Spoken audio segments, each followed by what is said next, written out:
Praise lord. Hebrews 6 chapter 13th నుంచి చదువుకుందాము. హెబ్రీలకు రాసిన పత్రిక 6:13 నుంచి. దేవుడు అబ్రహామునకు వాగ్దానం చేసినప్పుడు తనకంటే ఏ గొప్పవాని తోడు అని ప్రమాణం చేయలేకపోయాను కనుక తన తోడు అని ప్రమాణం చేసి నిశ్చయంగా నేను నిన్ను ఆశీర్వదింతును, నిశ్చయంగా నిన్ను విస్తరింపచేతును అని చెప్పాను. ఆ మాట నమ్మి అతడు ఓర్పుతో సహించి ఆ వాగ్దాన ఫలము పొందెను.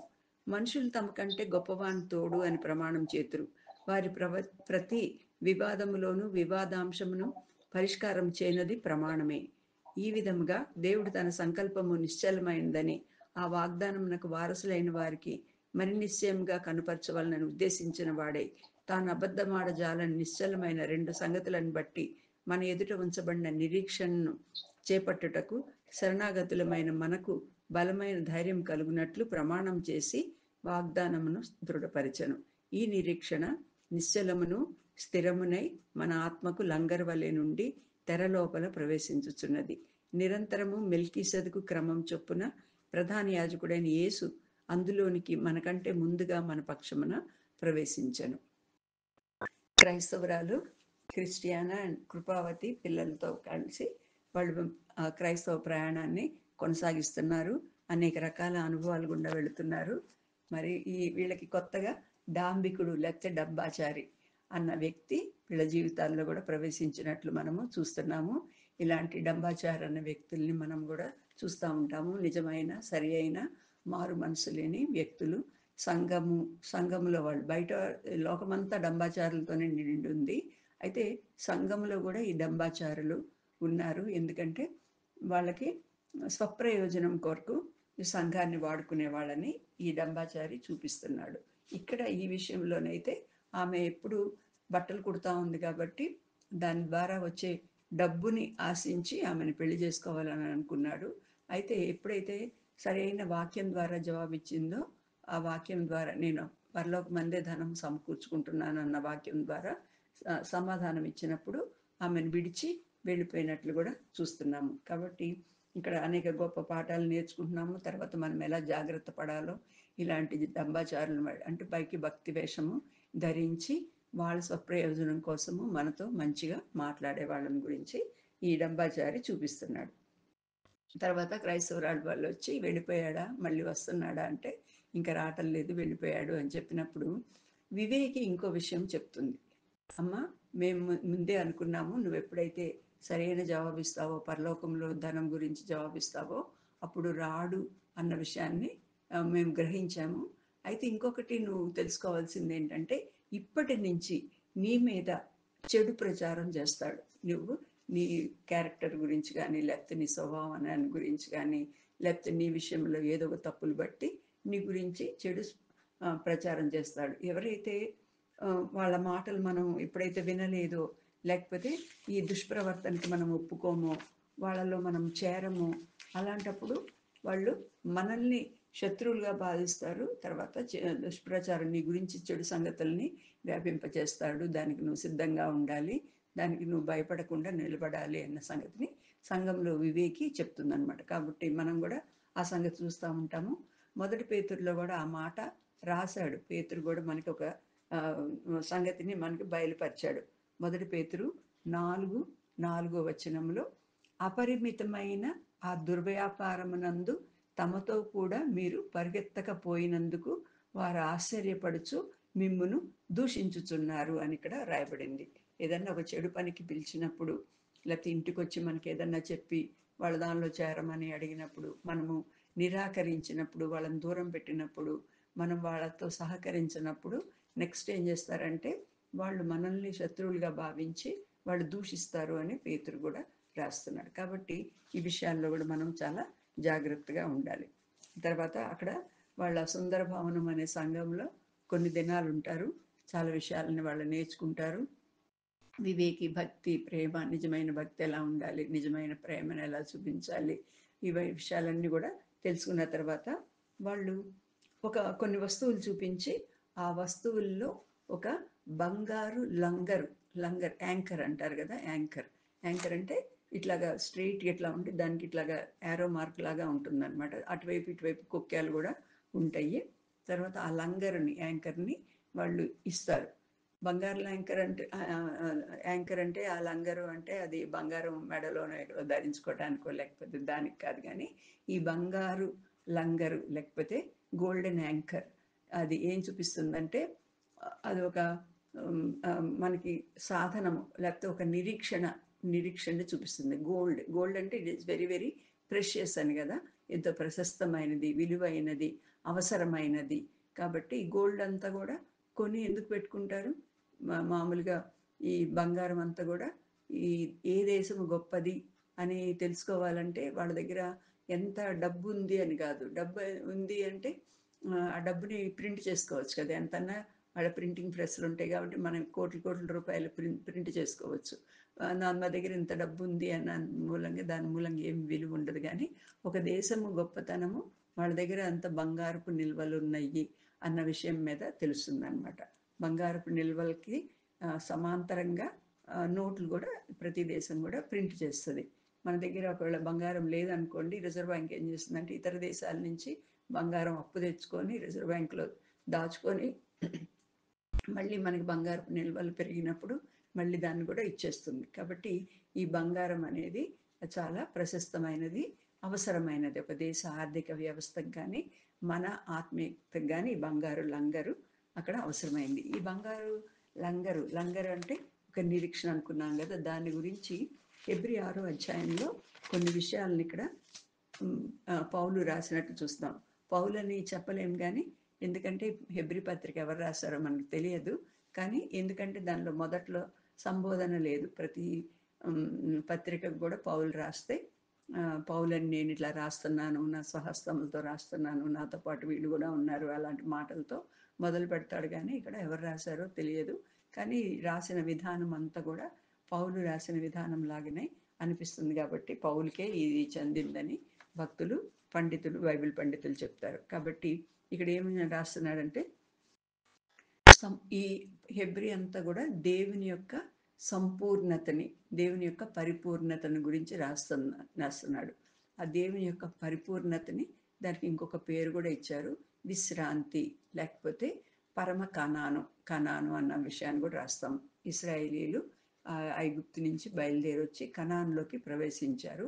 అలాగే మనం కూడా విశ్వాస జీవితంలో పాపం అనే ఐగుప్తులోంచి మనం బయలుదేరాము. అడ్డంకులు, ఆటంకాలు అన్నీ దాటుకుంటా వాళ్ళు కనాన్లోకి ఎలా ప్రవేశించారో మన జీవితంలోని అవరోధాలన్నీ కూడా మనం దాటుకుంటా మనం కూడా ఈ కనాను అనే పరిపూర్ణత లేకపోతే విశ్రాంతి, దానిలోకి మెచ్యూరిటీ దానిలోకి పరిపూర్ణతలోనికి మనము ప్రవేశిస్తాము అని ఈ హెబ్రీ మొత్తము అధ్యాయంలో కూడా మూల అంశము అదే.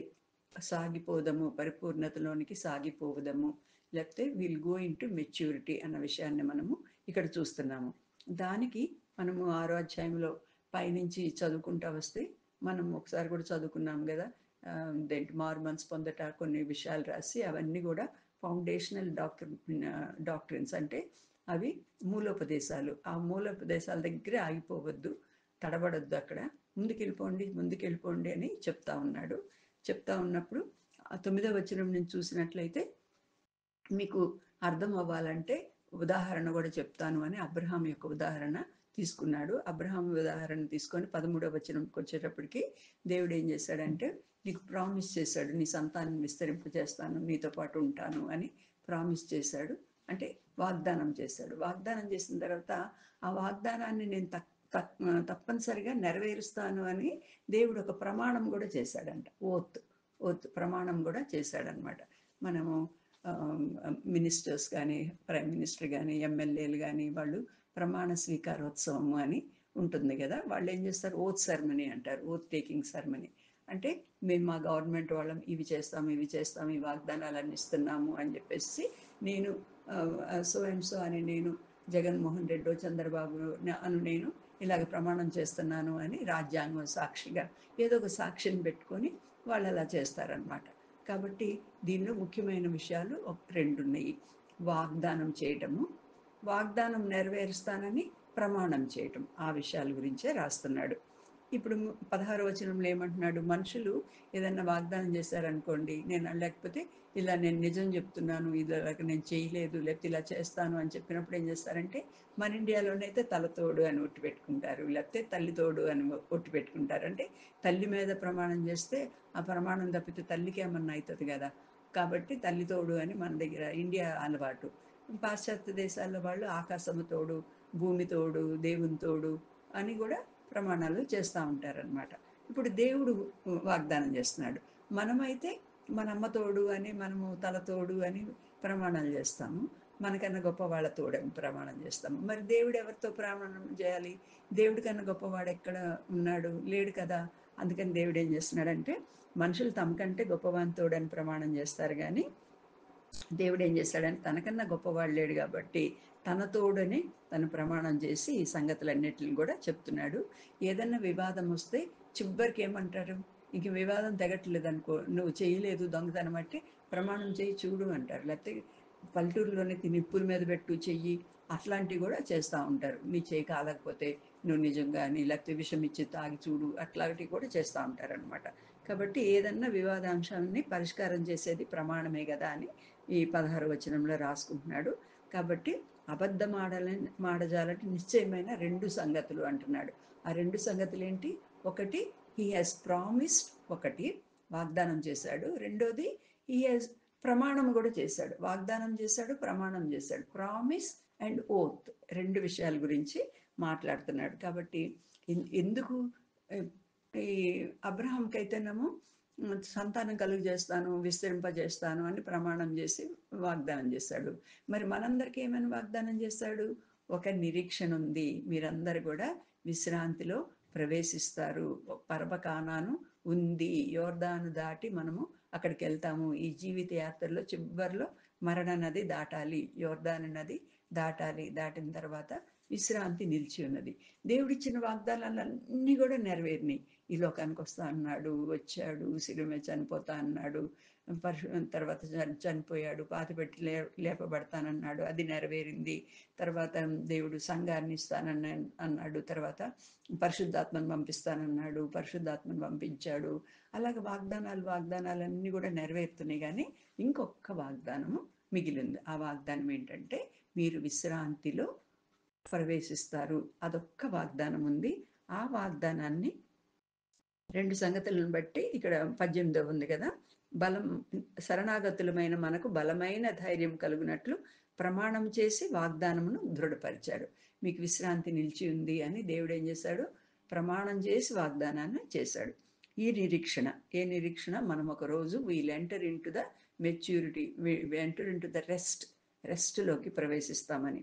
ఈ నిరీక్షణ నిశ్చలమును నిస్థిరమునై మన ఆత్మకు లంగరు వలె నుండి తెర లోపల ప్రవేశించుచున్నది. 19వ వచనము ముఖ్యమైన వచనము. ఆ నిరీక్షణ, దేవుడు మనమందరికి కూడా ఒకటే నిరీక్షణ అనమాట. ఈ లోకంలో ప్రయాసలన్నీ ఉన్నాయి, ఆ ప్రయాసలు మాని మనం విశ్రాంతి పొందాలి.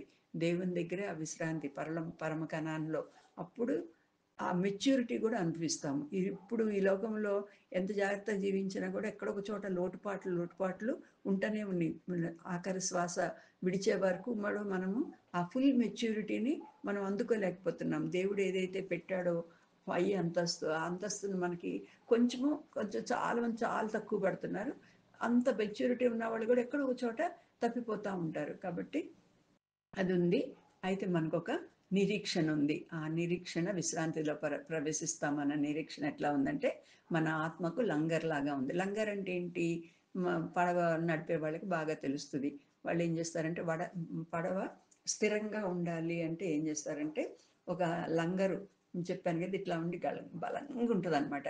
ఆ బలంగా దాన్ని భూమిలోకి బలంగా విసిరితే అది లోపలికి వెళ్ళిపోయి ఎక్కడో ఒక చోట ఒక రాయినో ఏదైనా పట్టుకొని అది అక్కడిక్కడ స్ట్రక్ అయి ఉంటుంది అనమాట. అప్పుడు ఓడ కదలకుండా ఉంటుంది. కాబట్టి ఓడ కదలకుండా ఉండాలంటే బలమైన లంగర్ అనేది చాలా ముఖ్యమైన సంగతి. ఆ లంగర్ని ఎలా వెయ్యాలి, ఎక్కడ వెయ్యాలి అన్న సంగతి కూడా మన ఓడ క్యాప్టెన్కి వాళ్ళకే తెలుస్తుంది అనమాట. కాబట్టి మనకు కూడా ఒక బలమైన నిరీక్షణ అది యేసు ప్రభు వేశాడు. ఏం చేశాడంట? 20వ వచనంలో నిరంతరము మెల్కీసెదకు క్రమం చొప్పున ప్రధాన యాజకుడైన యేసు ప్రభువుకి రకరకాల బిరుదులున్నాయి. ఆ బిరుదుల్లో ఇదొకటి. నిరంతరం మన కొరకు ప్రార్థించే ప్రధాన యాజకుడు మెల్కీసెదకు వంశం వాడు. అందులోనికి మనకంటే ముందుగా మన పక్షమున ప్రవేశించను. ఎందులోనికి? అది ఒక విశ్రాంతిలోనికి దేవుడు ఆల్రెడీ పరలోకంకి వెళ్ళిపోయి ఆయన విశ్రాంతిని అక్కడ అనుభవిస్తున్నాడు. మనందరి కోసం ప్రార్థన చేస్తున్నాడు కాబట్టి ఆ నిరీక్షణ మనకి ఉంది. ఆ విశ్రాంతిలో ప్రవేశించుదమన్న నిరీక్షణ, దేవుడు ప్రమాణం చేసి వాగ్దానం చేసిన నిరీక్షణ, మన ఆత్మకు లంగర్ వలె ఉన్న నిరీక్షణ ఉంది. కాబట్టి ఈ లోకంలో ఎన్ని శ్రమలు వచ్చినా, ఎన్ని కష్టాలు వచ్చినా, ఇంకా జారిపోతామేమో, ఇంక ఈ లోకంలో ఈ విశ్వాస జీవితం ఇంకా జీవించలేమేమో అని సాతాను ఎన్నో ఇవి తెచ్చిపెట్టినా కూడా ఆ నిరీక్షణ మనల్ని బలంగా, మన జీవితం అనే నావని గట్టిగా పట్టుకొని మనల్ని ముందుకు నడిపిస్తుంది. కాబట్టి ఏం చేస్తారంటే వాళ్ళు, అమ్మ ఈ బంగారు లంగర్ని మీ దగ్గర పెట్టుకోండి, ఇది మీకు ఏం చేస్తుందంటే ఒక నిరీక్షణ ఇస్తుంది. మీ జీవితంలో కష్టాలు ఎదురైనప్పుడు ఈ నిరీక్షణ అనే లంగర్ మిమ్మల్ని ముందుకి నడిపిస్తుంది, ఓడ బద్దలవ్వకుండా ఇస్తుంది, సహాయం చేస్తుంది అని చెప్పేసి మళ్ళీ ఇంకా కొన్ని మంచి విషయాలన్నీ, వాళ్ళకి కావాల్సిన ఆహారము, ద్రాక్ష రసము ఇవన్నీ ఇచ్చి వాళ్ళని సాగనంపుతారు. వాళ్ళు తిరిగి వాళ్ళ ప్రయాణము కొనసాగిస్తారు. కాబట్టి ఈ గొప్ప లంగరు దేవుడు మనకు దయచేశాడు. కాబట్టి ఆ నిరీక్షణను మనము స్థిరంగా పట్టుకొని ముందుకు వెళ్ళుటకు ప్రభు మనకి సహాయం చేయను గాక.